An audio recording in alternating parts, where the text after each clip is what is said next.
Всем привет! Меня зовут Вика. Давайте посмотрим новый расклад Таро для мужчин. Кто же хочет вашу постель? Как всегда, настраивайтесь на расклад. Для энергообмена ставьте лайк, подписывайтесь на мой канал, делитесь видео с друзьями. И смотрим, в каких энергиях вы находитесь.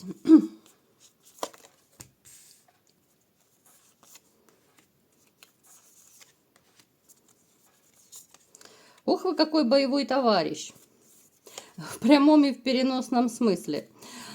Смотрите, проигрывается такая ситуация, что, однозначно, вот скажу одной фразой. Как раньше уже не будет, и таким, как раньше, вы не будете. Вы человек, который повидал, столько на своем веку, что реально можно писать, наверное, мемуары. Причем в этих мемуарах будет столько боли, столько грусти и тоски по обманутым надеждам, по предательству, да, вот если реально сесть вам написать книгу, там будет столько боли, столько, слез даже, я бы сказала, да, вот пусть это будет скупая мужская слеза, но тем не менее, столько горечи было в вашей жизни, что, я думаю, далеко не каждый человек смог бы вот одеть вашу обувь и пройти в ней сквозь жизнь, да, вот далеко не каждый человек мог бы это вынести, то, что пережили вы. У кого-то это может проиграться реально проблемы с женщиной, начиная от развода, заканчивая враньем, вот это вся канитель. Я вам скажу, что очень такой вы терпеливый человек. Вот вы терпеливый везде, и на работе, терпеливый с женщиной, особенно это касается женщин. Говорю женщин, потому что понимаю, что расклад общий, смотрят разные мужчины, у кого-то один брак был, либо отношения, у кого-то их 10, может быть, было. Но вот единственное, что, знаете, как-то не везет с женщинами. Сначала кажется, что все хорошо, замечательно, потом они вам показывают свои коготки, свои зубки, показывают свое настоящее лицо, и вы понимаете, что вы ошиблись. Вот именно, я думаю, даже после развода вы поняли, что все-таки вы ошиблись в своем выборе. Хотя когда-то казалось, вы безумно ее любили, да, вы готовы горы сворачивать ради нее, да, это было когда-то. Но теперь осталась лишь боль, разочарование, тоска. Осталась безумная подозрительность к женщинам. Напишите в комментариях, есть ли такой момент. Причем подозрительность это не просто какой-то одной, да, вот если у кого из вас есть там начальная стадия отношений. Здесь вообще весь женский род. Вот вы бы с кем не знакомились, вы все равно будете подозревать. Вот одна женщина разрушила все ваше доверие ко всем. Вот разрушила до такой степени, что, почему я говорю, как раньше вы уже не будете, потому что вы поменялись внутренне, даже, может быть, вы поменялись внешне. У некоторых из вас, возможно, даже говорили вам окружающие люди, вот, да, друзья, приятели, там, коллеги, что после развода ты поменялся даже внешне. Это что имеется в виду? Кто-то постарел, да, после тяжелого развода, потому что, конечно же, это бьет и по самочувствию, это бьет и по здоровью, это и бессонница, и стресс, и так далее. То есть кто-то постарел, кто-то реально осунулся, да, вот бывают случаи, когда мужчины теряют смысл жизни, да, после ухода, либо разрыва с женщиной, и не так уж сильно ухаживают за собой, да, кто-то не бреется, кто-то ходит, не в очень опрятной одежде, вот в таком ключе. Кто-то из вас, возможно, даже похудел реально от стрессов. От стрессов довольно часто люди как раз худеют. Поэтому, как раньше, вы не будете, потому что слишком много боли пережито, и есть очень большое опасение вообще перед будущим. Вот есть опасения, потому что столько, сколько вы страдали, это реально можно только вот в мемуарах, да, писать вот фильмы снимать по вашей жизни. И то это будет трэш, конечно. Так, что еще происходит в вашей жизни? Смотрите, однозначно могу сказать, что нервы уже вообще у вас не годятся. нервы совершенно у вас уже такие, знаете, как ниточки.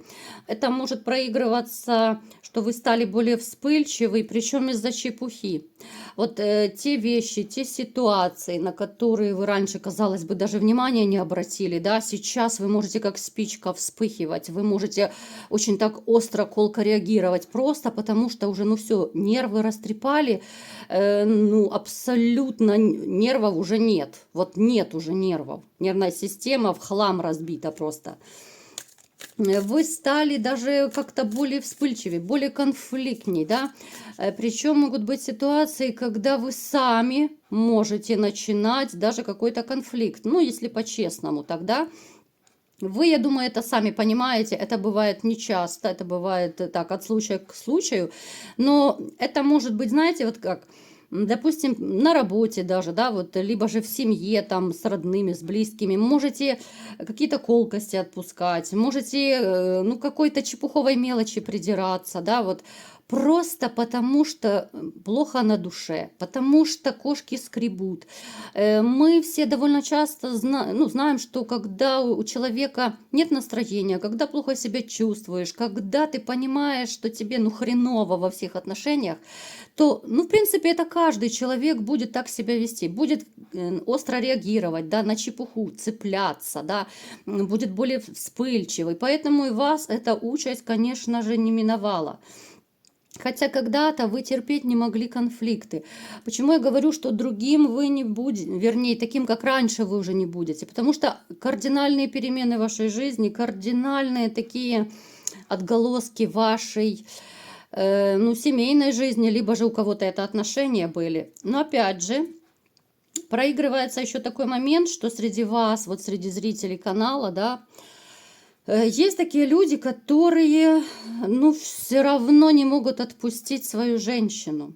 Проговариваю разные варианты, потому что разные смотрят меня мужчины. Вот вы не можете ее отпустить. Да, умом, головой вы понимаете, что обидела, сделала больно, здоровье забрала, нервы забрала, да, жизнь вашу сломала. Но как какое-то наваждение, да, вот мистика, магия, как угодно. Я думаю, вы можете даже считать, что, ну, по крайней мере, задумываться некоторые могут о том, что, может быть, она меня приворожила, может быть, она что-то такое сделала, ну, тянет в прошлое. То есть понимаю, что я головой понимаю, да, что вот я не хочу к этой женщине, а сердце и душа не отпускает. Вот такая ситуация, поэтому как бы ломка такая внутренняя происходит. Очень тяжело бороться с таким вот состоянием вам. Так, что еще у нас происходит в жизни?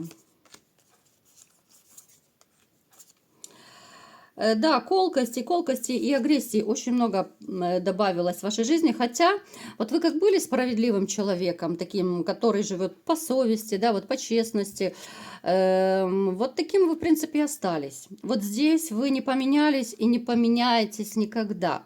Это ваше воспитание, это ваше мировоззрение, вот по-другому вы не умеете. Я не могу сказать, что ваша жизнь очень наполнена какими-то яркими событиями и эмоциями. Особенно, ну, позитивные эмоции я имею в виду. Особенно последнее время. Ну, как-то даже скучновато в чем-то жить, да? Скучновато, потому что не хватает вот именно какого-то позитива, не хватает именно позитивных, ярких эмоций, да? Вот иногда хочется как-то переключиться, да, переключиться на позитив, как-то взбодриться, да, того же адреналинчика не хватает. А у вас как-то вот ровно все течет, да, вот из события, вот, ну, дом, работа, ну, пообщались иногда там родственники, приятели, вот, ну, то есть такая ровная, спокойная жизнь. Что касательно личной жизни, ну, я бы сказала, пока затишье.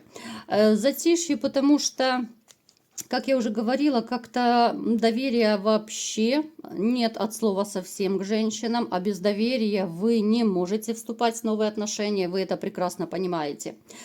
Некоторые могут крутить романы, но опять же, это все временно, это несерьезно, это так, чисто для развлечения, либо для здоровья. Серьезных отношений не вижу, вот от слова совсем не вижу. То, что может проигрываться, поскольку общий расклад, если кто из вас пытается знакомиться, да, вот просто уже от отчаяния. Вот вы можете даже пытаться делать какие-то попытки. Кто-то в интернете познакомится, там какой-то смайлик, там привет, как дела и так далее. Все равно, знаете, вот даже эти новые отношения, которые вы пытаетесь завязать, они не открывают вашу душу. Вот вы не можете разморозить свое сердце, и вы это чувствуете, вы это прекрасно понимаете, да. Может даже возникать мысль, что да елки-палки, да, вот вроде бы я познакомился с женщиной, а у меня не ёкает. Вот вроде бы хороша собой, вроде бы там и фигуристая, там и любовница хорошая и так далее. Но не ёкает и все, да, вот я же не могу заставить себя полюбить, в конце концов. Даже такой момент может вас немножко испугать, что же такое со мной происходит, да, вот я не могу влюбиться. То есть вы в таком вот реально в замороженном состоянии. Довольно часто у нас в раскладах выпадает, да, вот кто смотрит. Ну, в принципе, я еще раз повторяю, вот для тех, кто, может быть, удивляется, почему какие-то ситуации, да, вот и сигнификации из расклада в расклад могут переходить. Потому что меня смотрят очень много постоянных зрителей, да, очень много людей, у которых судьба похожая, то, естественно, карты нам и показывают схожие ситуации.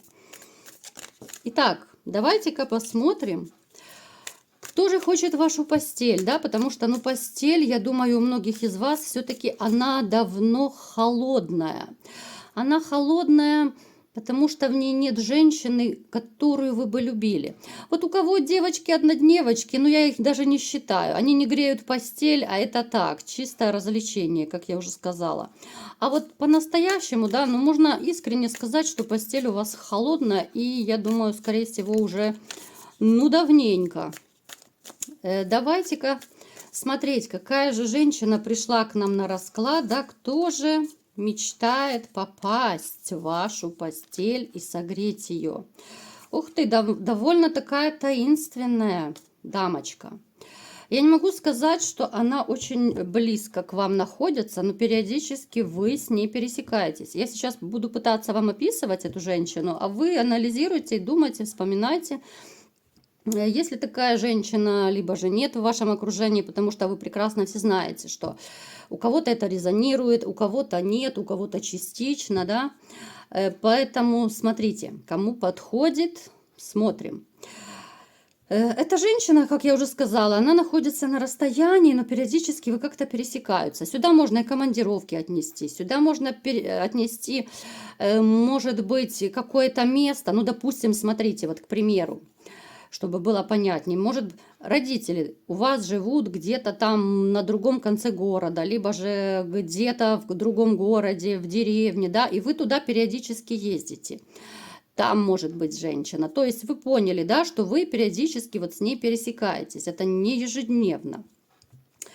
Женщина довольно хороша собой, но она тоже такая любительница себя накручивать. Она, ну, в чем-то даже таинственная. Я вам скажу, что она может обладать магическими способностями, либо же пользоваться услугами этих, ну, других людей, которые владеют магией. Женщина, которая, знаете, вот меня почему-то начинает пугать немножко ее такое нервно-психическое состояние. У нее в жизни был довольно большой стресс, после которого вот она, ну, я не могу сказать, что она прям не в себе. Но у нее, да, у нее связанное с мужчиной было когда-то очень сильное потрясение, что, ну, реально она была на грани, чтобы не сойти с ума. Причем, знаете, вот какие-то отголоски от вот этой истории у нее остались. Это, ну, нервы у нее подорванные 100%. Она может, знаете, она может себя вести как-то странновато. Она может быть периодами вспыльчивая. У нее может быть какая-то особая такая, ну, знаете, более агрессивная, что ли, манера общения. Она может как спичка вспыхивать, из-за чепухи может вспыхивать. Она, знаете, причем она сразу не покажется такой вот злюкой. Есть здесь маленькая хитринка у нее. Когда она поначалу, вот вы, допустим, там, ну, когда она знакомится с людьми, не только с вами, Она вроде бы белая пушистая, но только она чуть разнакомится с людьми, да, вот чуть ближе с человеком начинает общаться, она начинает, ну, не совсем как-то адекватно, что ли, себя вести. Может говорить какую-то несуразицу, либо же какие-то поступки такие делать. Ну, то есть, ну, какие-то странности у нее есть. Опять же говорю, это связано не с тем, что она там сумасшедшая какая-то. Вот такая у нее тяжелая была, ну, это психотравма, да, которая реально даже психику ее задела очень глубоко.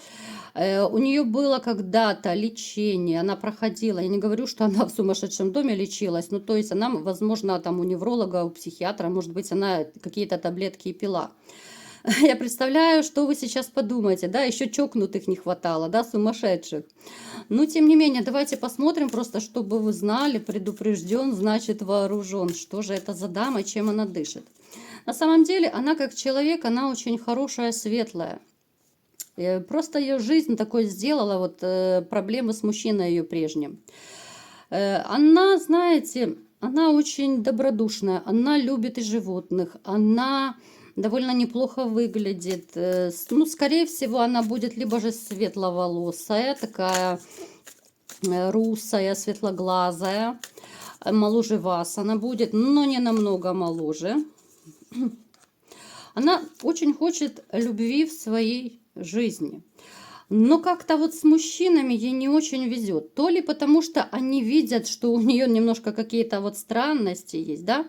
И именно хочется вот, да, вот такого судьбоносного человечка, с которым она могла бы быть и в радости, и в горе. Она могла бы быть прекрасной хозяйкой, да, вот если бы кто из мужчин рискнул, конечно, с ней зароманить, да. Вот как человек, как хозяйка, как женщина, ну, со всех сторон она довольно неплохая. Единственное, вот отголоски прошлого, это да, отголоски эти бьют. Давайте-ка смотреть, почему на вас она глаз положила, да, интересно же, что же такое, почему на вас она положила глаз. Ну вот она влюбилась. Я не могу сказать, что у нее особые какие-то предпочтения в мужчинах. Вот ёкнуло сердечко, когда она вас увидела в свое время, и все. Знаете, как это обычно бывает? Вот стрела Амура посетила, вот 1 секунда дела, и все. Вот у нее приблизительно так было. Она такая ваша тайная поклонница. Она мечтает о вас, вплоть до такого, что ну, какие-то эротические фантазии она представляет. Она конечно же, очень хотела бы попасть в вашу постель, в вашу жизнь и в ваши отношения. Ну, не просто зароманить, там, переспать и все. Вот она немножечко влюблена в вас.